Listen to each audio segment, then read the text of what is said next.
Changpeng Zhao is the founder and CEO of Binance. He's a serial entrepreneur with a very successful track record of launching startups. He launched Binance in July 2017. Same month that we launched Bad Crypto Podcast. We've got a show to show for it. He's got a multi-billion-dollar cryptocurrency exchange. Yeah. He's here with us tonight to have a fireside chat to share his thoughts. And you might want to change up the picture there, Travis. Hey, CZ, turn your camera. Hold on. Yeah, let me try to see. Or we can do like this. Good to see you.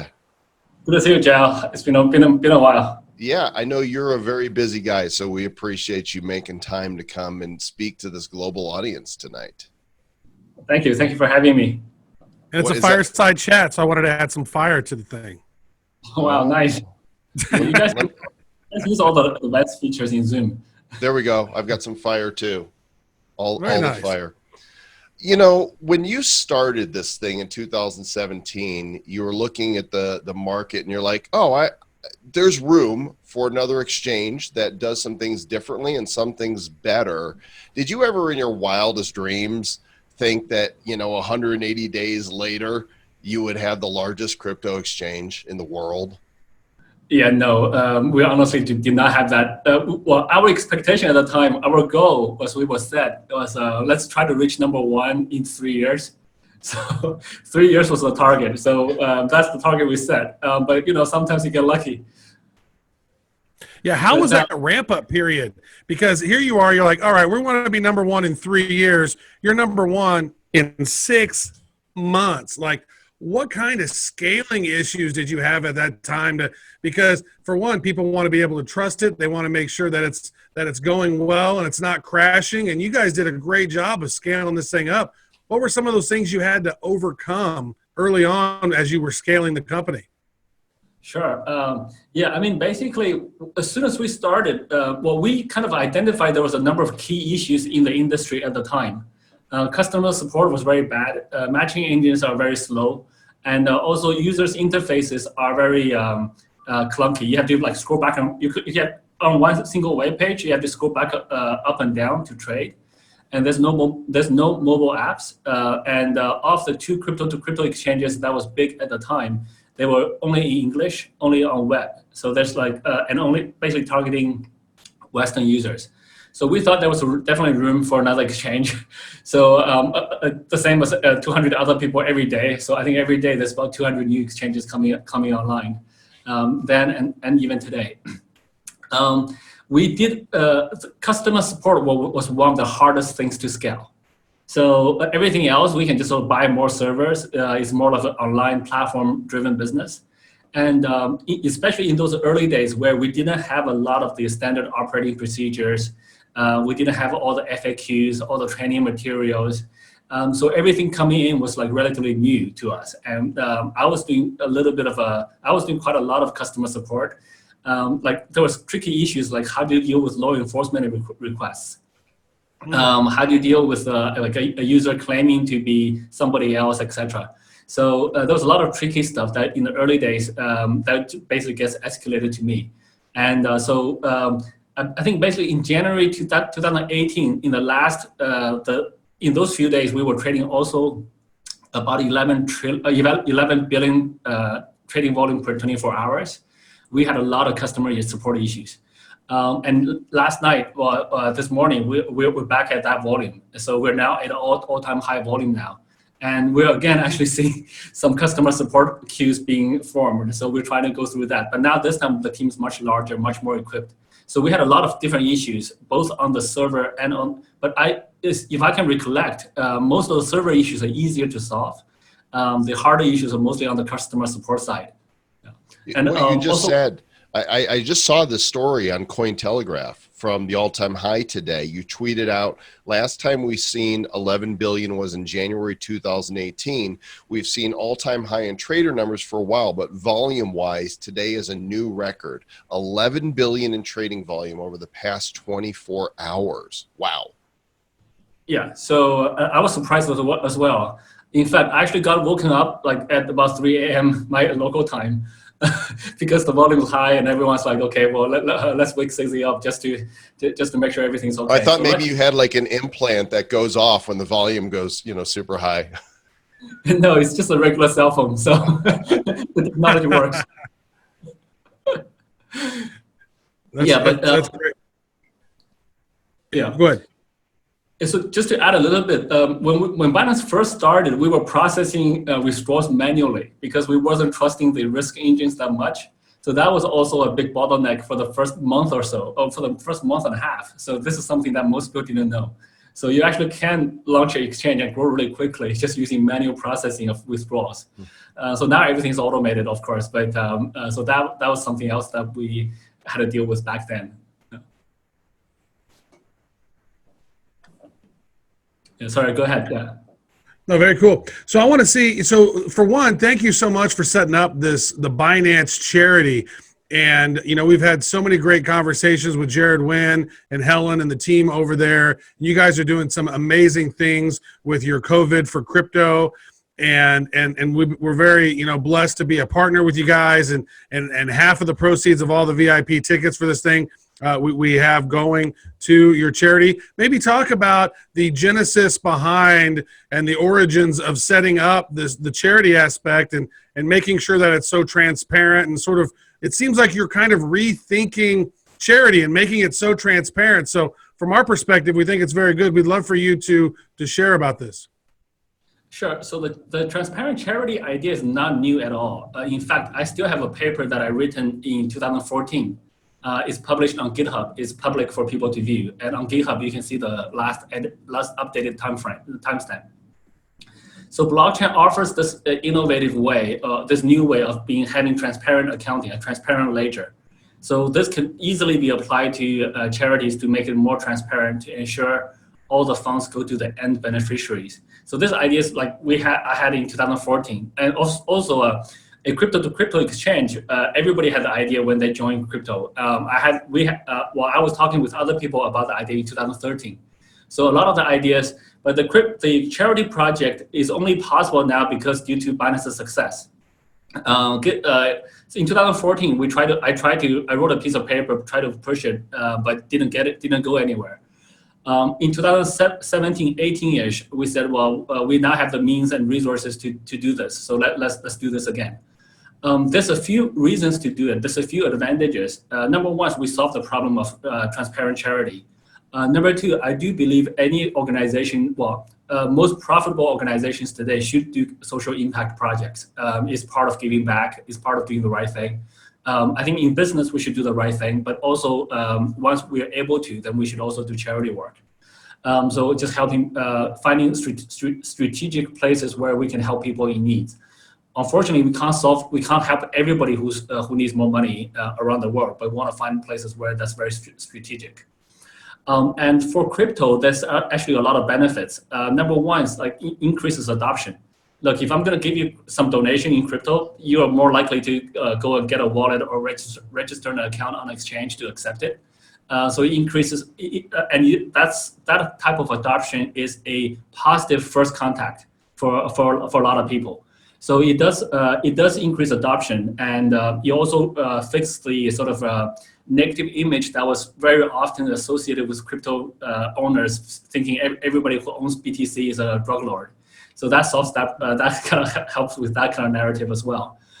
We also see that it also helps the Binance reputation, of course, as well. And we are much more we are being much better received in a lot of areas, in a lot of countries due to the charity initiative. So there are some selfishness to it, but there's some core values we're trying to push.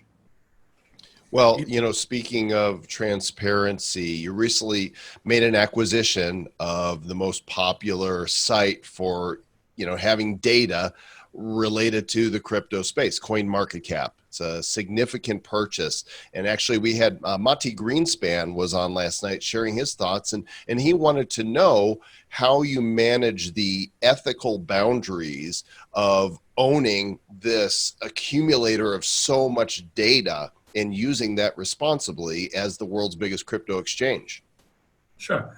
So I think number one is CoinMarketCap. Most of the, I believe all of the data they have are actually public data. So exchange trading volumes, exchange trading data, order book data, etc.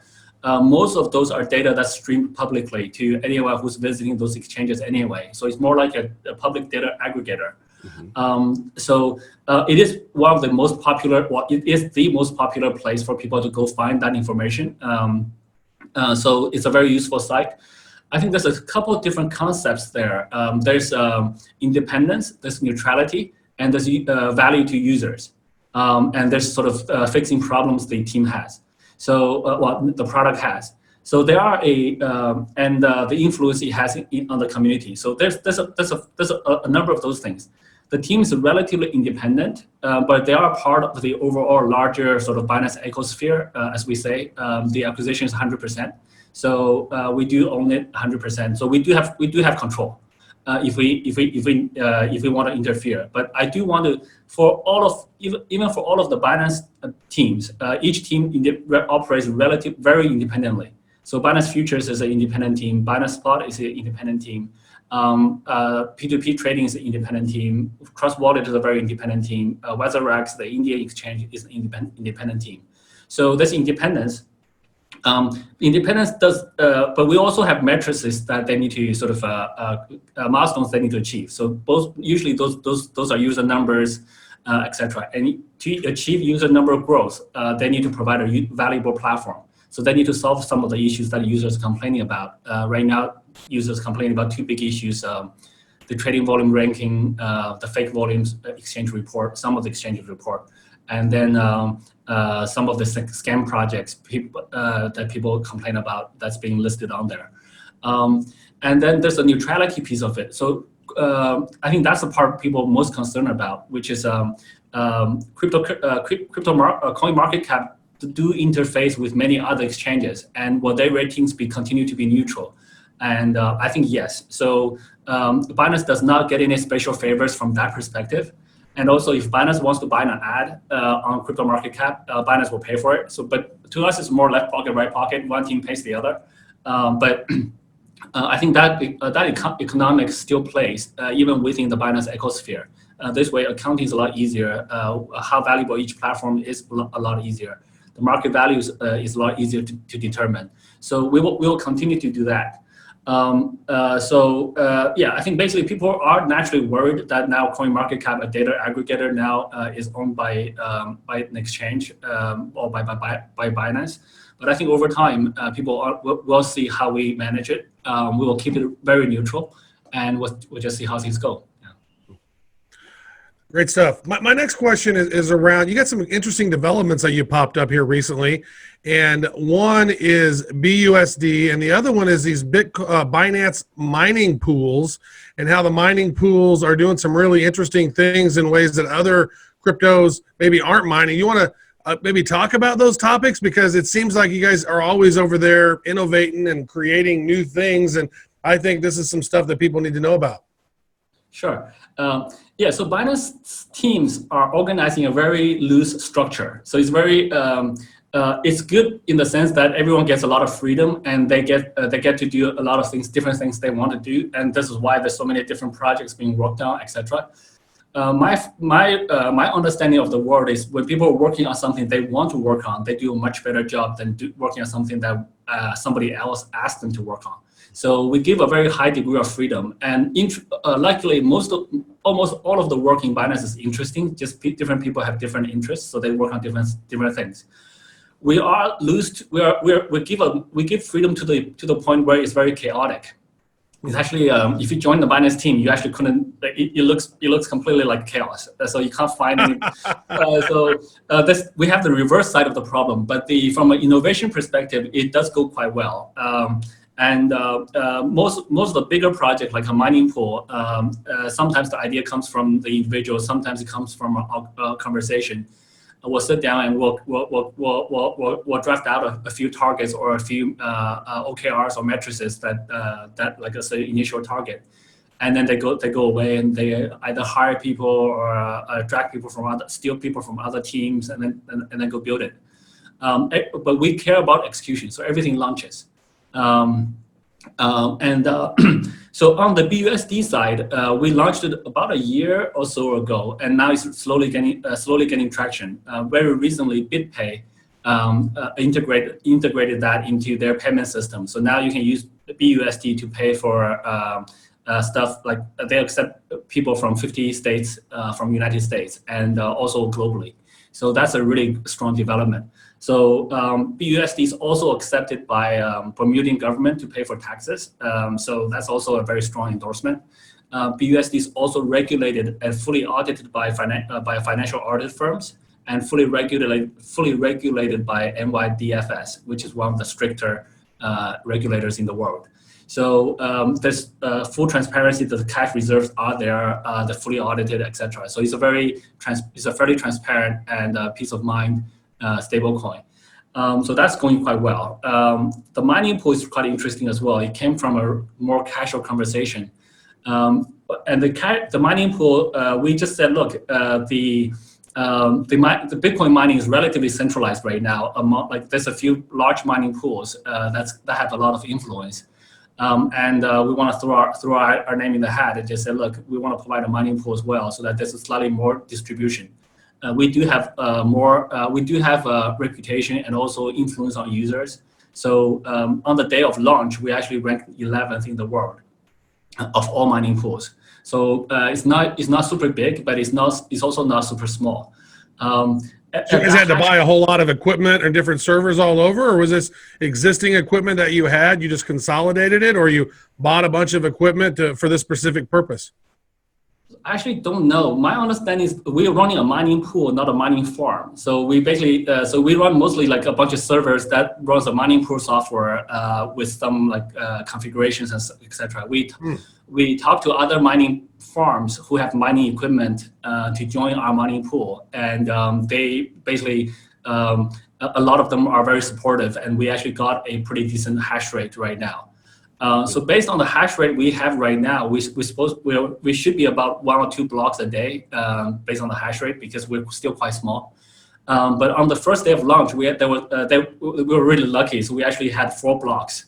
So we have, so that was pretty interesting. But yeah, I mean, it's an independent team. It's led by somebody who's proven herself, and she's very strong. So, but we thought that having the mining pool actually makes it very easy for miners to mine the Bitcoins and then transfer them onto Binance.com, either sell it or stay there. They can use the mining. People can use the mining power in the future potentially for borrowing to hedge against fluctuation risks, etc. So there's a lot of integrations that could happen between the miners and the exchange as well. We've seen that before, but we've seen that other people from other mining pools are asking us for that. But now we have it already. So there's some natural,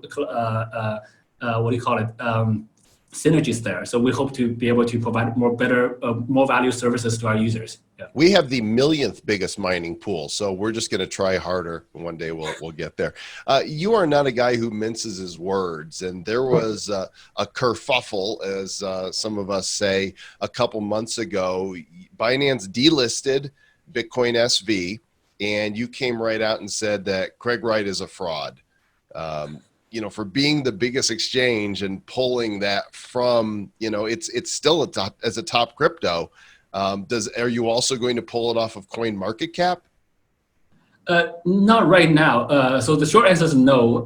No plans there. CoinMarketCap does list a lot more coins than Binance.com, just because the different nature of the business. It's just a data aggregator site where just giving data has much lower risks than enabling trading people's money is involved. So to be honest, the listing of BSV was a tricky decision, because BSV is not just Craig Wright. I think Craig Wright is absolutely fraud. He's not Satoshi Nakamoto. I think anybody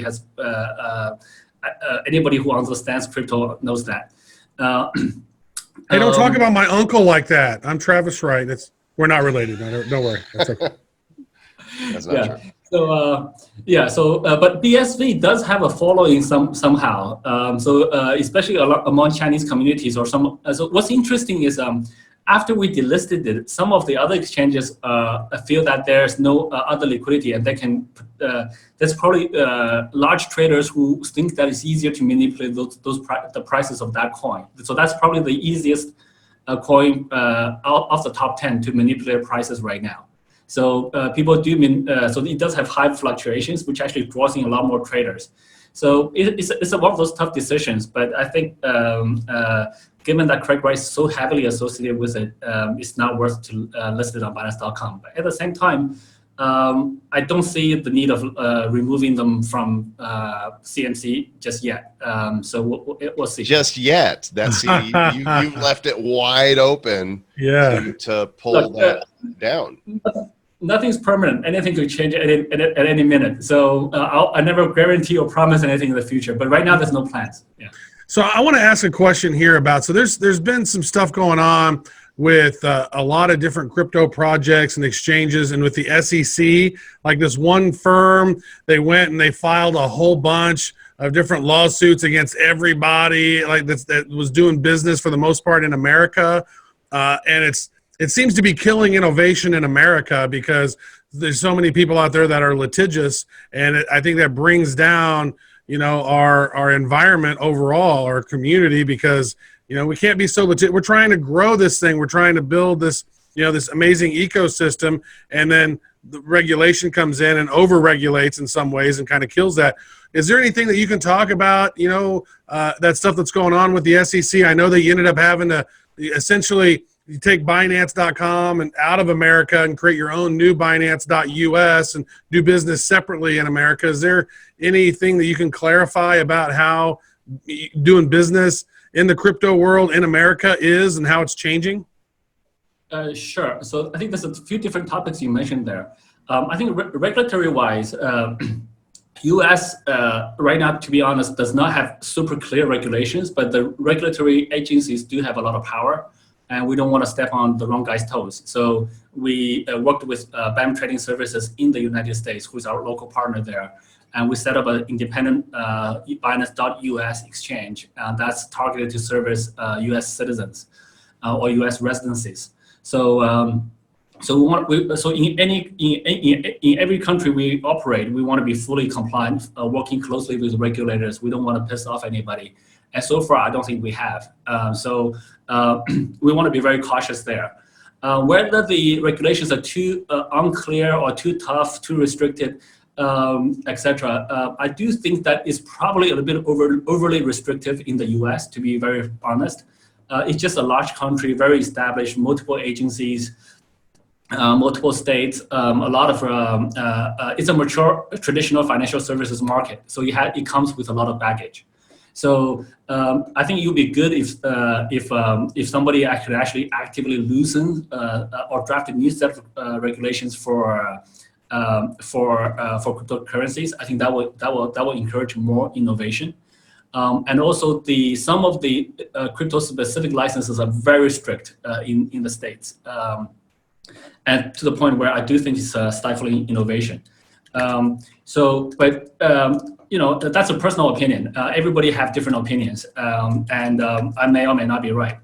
On the other topic of I guess you were mentioning the class action lawsuits that was filed against us plus almost every other big player in the market. Look, we do live in a free world in that sense. Anybody can sue anybody else. Unfortunately, our society have gone to the point where as soon as somebody sues you, then everyone's worried about you. You're guilty, etc. Mm-hmm. And people, luckily, investors will not invest in you. Stuff like there's a bunch of as long as you have a lawsuit against your head, then there's a bunch of negative effects. Whereas my view of the world should be that you should wait for the ruling before people should be innocent until they're proven guilty.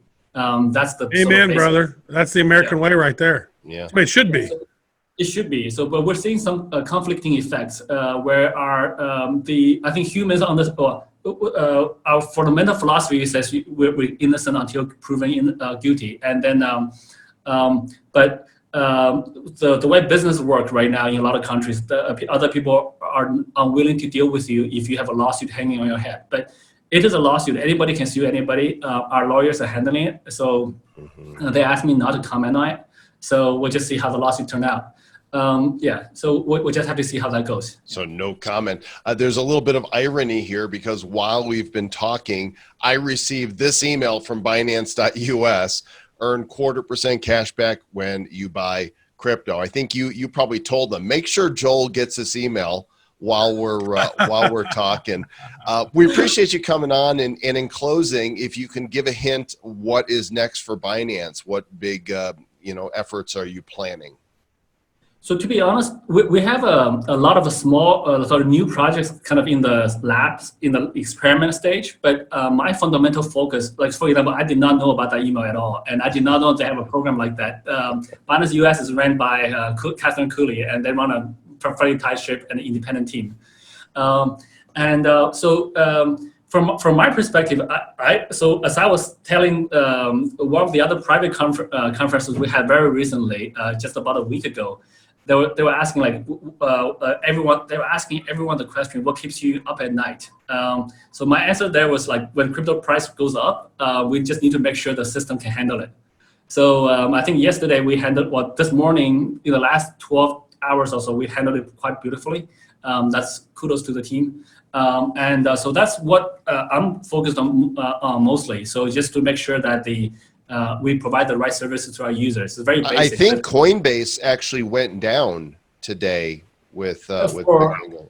Yeah, for a period of time. But look, it happens to everybody. It's not like we're innocent all the time. So network glitches happen. It happens to everybody. But that's really my main focus right now, which is to make sure that our system can handle the load. I think very likely Bitcoin will go another 10 or 100x sooner or later. It's just a matter of time. So we just got to get ready. Wow, that's amazing. Now, you recently acquired CoinMarketCap. Some people have said the amount is upwards of $400 million. I just want to throw this out there. We have a podcast for sale. maybe a blockchain week. I mean, we'll take it. 100 million, 150, maybe even 75 million would be good. Yeah, that's good. Billing, right? Right on. Hey, CZ, thanks again for your time. We know you're a busy guy. I know the world's paying attention, and I believe Cointelegraph wanted to have a brief interview with you after this, if you're available for them. Yes. I think that's arranged already. I think that's very fantastic. That's 50 to 100x potential growth on Bitcoin, according to Mr. CZ. That's a nice number to hear potentially. Yeah, but my time frame is much longer. So I was at decades or even longer. So people very often misunderstand the time frame of it. But if I don't believe that, I wouldn't be here. Right on. Amazing. Yeah. Well, thank you, sir. We appreciate it. Good to see you, and best of luck. Thank you so much. Really an honor to have you here. Cheers. Cheers.